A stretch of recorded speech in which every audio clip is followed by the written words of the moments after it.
Hi, my name is Sachi Etherington, and I am an instructor at the University of Houston downtown. For the Children's Literature Project, I decided to read The Tiny Seed by Eric Carle. I decided to choose this book because I love learning about plants and I have my own garden. So here we go. The Tiny Seed by Eric Carle. It is autumn. A strong wind is blowing. It blows flower seeds high in the air and carries them far across the land. One of the seeds is tiny, smaller than the others. Will it be able to keep up with the others? And where are they all going? One of the seeds flies higher than the others. Up, up it goes. It flies too high, and the sun's hot rays burn it up. But the tiny seed sails on with the others. Another seed lands on a tall and icy mountain. The ice never melts, and the seed cannot grow. The rest of the seeds fly on, but the tiny seed does not go as fast as the others. Now they fly over the ocean. One seed falls into the water and drowns. The others sail on with the wind, but the tiny seed does not go as high as the others.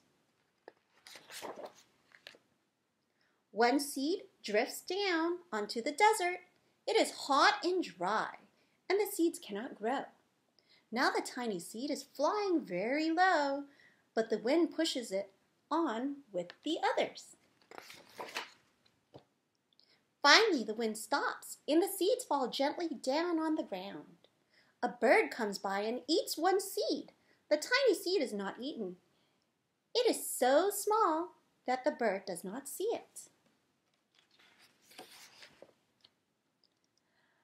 Now it is winter. After their long trip, the seeds settle down.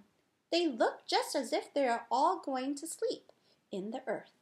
Snow falls and covers them like a soft white blanket. A hungry mouse that also lives in the ground eats a seed for his lunch. But the tiny seed lies very still, and the mouse does not see it. Now it is spring. After a few months the snow has melted. It is really spring. Birds fly by. The sun shines, rain falls, the seeds grow so round and full, they start to burst open a little. Now they are not seeds anymore, they are plants. First they send roots down into the earth. Then their little stems and leaves begin to grow up toward the sun and air. There is another plant that grows much faster than the new little plants. It is a big, fat weed. And it takes all the sunlight and the rain away from one of the small new plants, and that little plant dies. The tiny seed hasn't begun to grow yet. It will be too late.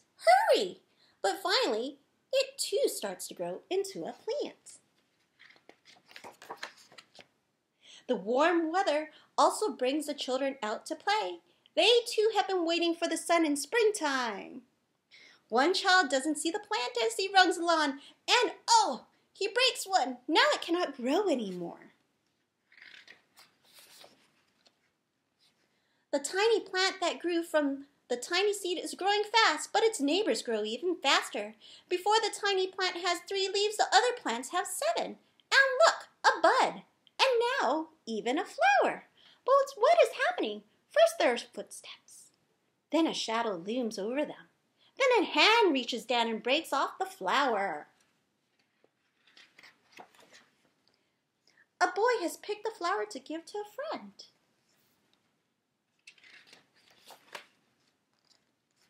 It is summer. Now the tiny plant from the tiny seed is all alone.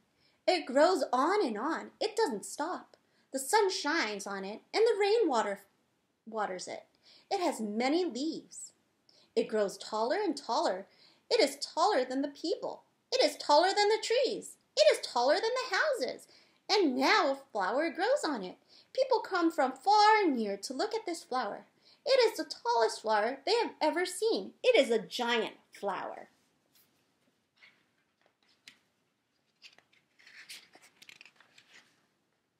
All summer long, the birds and bees and butterflies come visiting. They have never seen such a big, beautiful flower. Now it is autumn again. The days grow shorter. The night grows cooler. And the wind carries yellow and red leaves past the flower. Some petals drop from the giant flower, and they sail along with the bright leaves over the land and down to the ground. The wind blows harder. The flower has lost almost all of its petals. It sways and bends away from the wind. But the wind grows stronger and shakes the flower.